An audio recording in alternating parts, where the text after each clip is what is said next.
अच्छी से अच्छी समस्याओं को स्किल के सामने झुकना पड़ता है।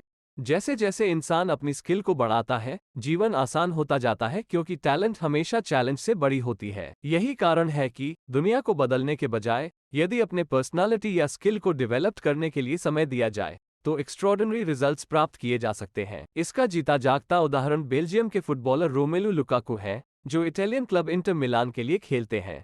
बेहद लिमिटेड फैसिलिटी और जीवन की बेसिक नीड्स के बिना भी एक्सीलेंस हासिल करने के लिए संघर्ष करते हुए लुकाकू गुमनामी से निकलकर दुनिया के टॉप के फुटबॉलरों के बीच एक लीडिंग पोजीशन पर पहुंच गए हैं। एक बास्केटबॉल खिलाड़ी की तरह 6 फीट 3 इंच लंबे रोमेलू का वजन एक हैवीवेट बॉक्सर के बराबर है। उनका दुबला पतला शरीर और मजबूत कदकाठी उन्हें पहली नजर में वर्ल्ड चैंपियन बॉक्सर जैसा बनाती है। हालांकि लुकाकू का लुक और खेल उनके आइडियल ब्राजीलियाई फुटबॉलर रोनाल्डो नाजारियो से काफी प्रभावित है। लुकाकू उन कई फुटबॉल खिलाड़ियों में से एक हैं जो रोनाल्डो नाजारियो के नक्शे कदम पर सेलियन से उभरे, जिन्होंने 20वीं सदी के 5 सालों से 21वीं सदी के पहले दशक तक इंटरनेशनल फुटबॉल में तहलका मचाया हुआ था।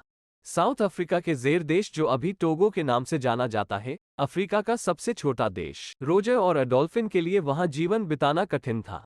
वहां तानाशाह मोबुसू सेसे सेको का शासन था। फाइनेंशियल रिफॉर्म्स के मद्देनजर उन्होंने लोगों पर इतना बोझ डाला कि उन्हें 2 वक्त की रोटी के लिए भी संघर्ष करना पड़ा। इससे सिविल वॉर छिड़ गया और रोजर ने अपनी पत्नी के साथ बेल्जियम में रहने वाले अपने चाचा से कांटेक्ट किया और ज़ेर छोड़कर भाग गए। सालों पहले ज़ेर पर बेल्जियम का राज था और इस वजह से वहां से बेल्जियम जाना आसान था। यही कारण है कि बेल्जियम के रोजर और एडोल्फिन को बेल्जियम के कैपिटल में आश्रय मिला। बेल्जियम पहुंचने के 1 साल बाद उनके पहले बच्चे रोमेलू लुकाकू का जन्म हुआ। 1 साल बाद जॉर्डन आया और परिवार में चौथा सदस्य जुड़ा। लुकाकू का बचपन बेहद गरीबी और संघर्ष के बीच बीता।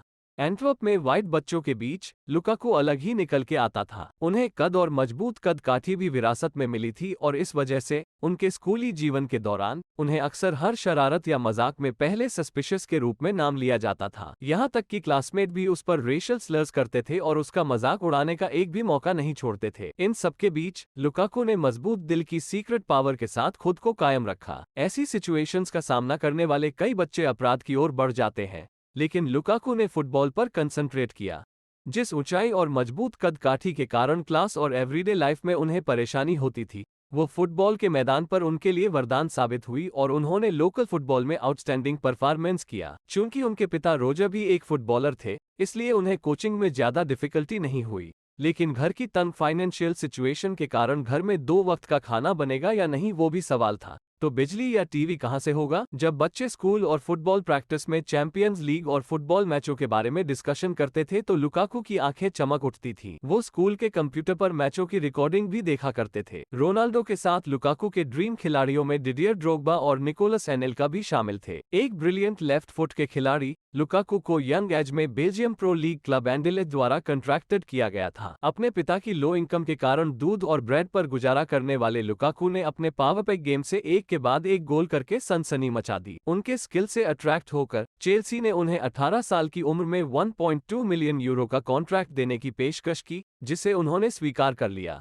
एक आक्रामक स्ट्राइकर और पावरफुल विंगर के रूप में कुशल लुकाकू की इंग्लिश फुटबॉल की जर्नी की शुरुआत आशाजनक नहीं रही और अगले साल 2012 में उन्हें वेस्ट ब्रोमविच एल्बियन को लोन पे दे दिया गया, जहां उन्होंने इंग्लिश फुटबॉल लीग का पहला गोल किया। इंग्लिश फुटबॉल में अपने 9 साल के करियर के दौरान उन्होंने एवर्टन और मैनचेस्टर यूनाइटेड में भी मौका मिला। उन्होंने इंग्लिश प्रीमियर लीग में कुल 113 गोल किए। इंटर मिलान में एक सीजन के बाद चेल्सी ने उन्हें फिर से साइन किया। हालांकि वो चेल्सी पर ज्यादा प्रभाव डालने में असफल रहे और आखिरकार लोन पर इंटर मिलान में फिर से शामिल हो गए। क्लब फुटबॉलर के रूप में अपने करियर के दौरान लाखों कमाने वाले लुकाकू ने ईडन हजार्ड और डी ब्रुइन जैसे गोल्डन जनरेशन के फुटबॉल खिलाड़ियों के साथ 2018 फीफा वर्ल्ड कप में टीम को अपना पहला ब्रॉन्ज मेडल दिलाया। इसके अलावा उन्होंने यूरो कप में भी शानदार प्रदर्शन किया था।